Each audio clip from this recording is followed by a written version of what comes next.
Well, organizations that want to do marketing used to do marketing by interrupting people. They used to do it by yelling at people who didn't want to hear from them about stuff they didn't want to hear about. And they figured if they just yelled at enough people often enough, they'd make enough money to earn it back. Small businesses wrestled with this because small businesses don't have enough money to yell at everyone. Well, the world has changed pretty dramatically. We have discovered that people don't pay attention to ads, they skip the ads, they don't respond to the ads, they don't remember the ads. But what the internet is doing is making it easier to follow people you want to follow, to connect to people you want to connect to. So the future of marketing, it turns out, is leadership. That if you do something that people want to follow, if you connect people to people they want to be connected to, they'll join a tribe, a group of people interested in accomplishing something. And if you can lead a tribe, then the marketing will take care of itself.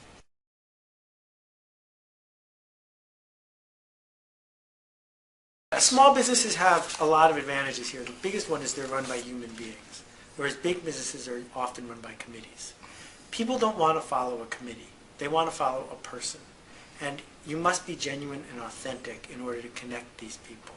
And you have to care, or else they're going to tell that you're not. So some big companies can certainly do it. Individuals can certainly do it. Oprah in the United States does it all the time. A company like Apple, which is the third most valuable company in America right now, just past Walmart, does it because Steve Jobs appears to be a human being, because their products appear to be designed by people for people. When you carry around your iPhone, or I don't know where mine is, or whatever, it's a symbol to the other people in the tribe. And so this process does work. It works for big companies and for small ones. The beauty for small companies is that tribes don't have to be very big to be effective. If you have 1,000 true fans, 1,000 people who will drive across the country to see you perform, 1,000 people who will tell their friends, that's enough to make an impact.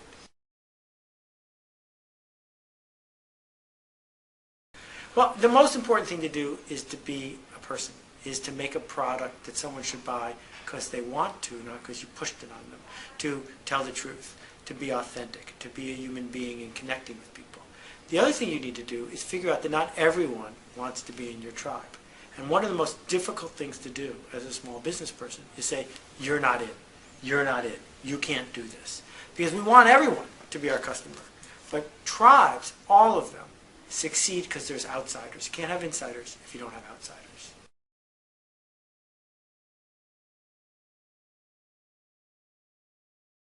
There's a coffee bar in London called Proof Rock, and one of the things that he does is, instead of having a frequent buyer card, where if you buy 8 cups of coffee you get a free one, he gives you one where if you buy 8 cups of coffee from his competitors, and he lists them all, he'll give you a free one.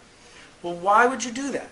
You do that because you're talking to a very specific sort of person, a cosmopolitan, urbane person that gets that you're winking, that understands that they're part of the coffee tribe, that acknowledges the fact that you care enough about coffee and coffee drinkers that you would send people to your competition.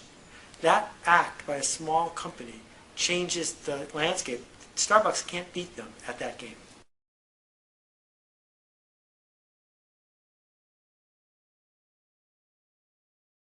Well, there's good news and bad news. The bad news is most marketers are using social networks as a new way to spam people. They're using social networks as a new media channel to yell about what they do. That doesn't work. But on the other hand, there's a whole breed of company coming along that's realizing that if you can build a social network on Ning or some site like that, or if you can just create an email relationship with people, or that you can move people through this electronic medium so they can connect with each other, then you're halfway to building a tribe.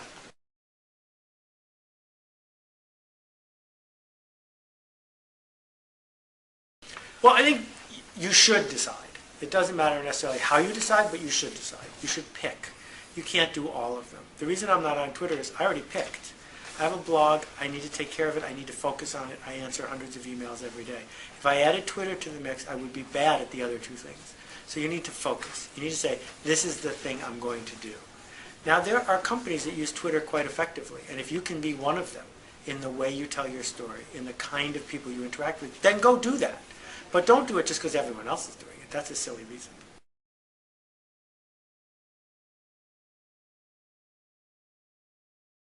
Well, unfortunately, small businesses have been brainwashed into thinking they should fit in. They should just be like big businesses, but smaller. They should be like their competitors, but in a different neighborhood. And that's just not working anymore. And so I guess the real question that I would ask people is, if you went out of business, who would miss you?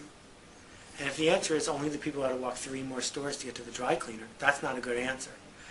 The idea of being missed, of being an important part of someone's day or someone's business or someone's life, isn't easy to accomplish. And you're not going to accomplish it just by making what the big companies make but a couple pence cheaper.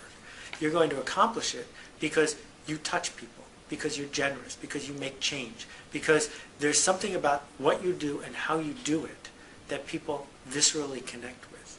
And if you can't do that, then you're going to be struggling for years. But if you can do it, you're going to discover there's a line out your door. There's a line of people who want to be touched by you, who want to be connected, because that's a basic human need.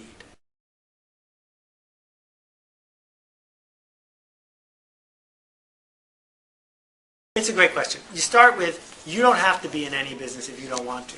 So just because the world is lined up to not help you doesn't mean you get to whine about it. Just do something else. So if you insist on being price-driven commodity supplier to businesses that don't want to talk about you, well, then don't expect to grow, right? That's all there is to it. What we know is if you can change that equation, you can grow. How can you get people to talk about you? Well, for example, let's say you're a plumbing supply house in a small suburb or a rural area or even a city.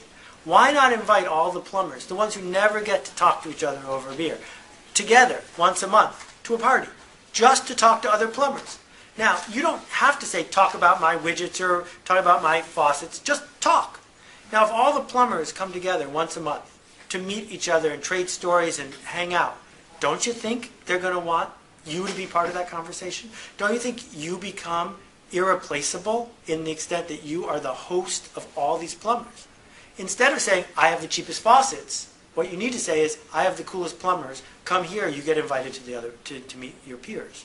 So there's all these opportunities to unlock conversation, but no one is going to talk about your boring products for boring people. If that's what you insist on, then be prepared to be invisible.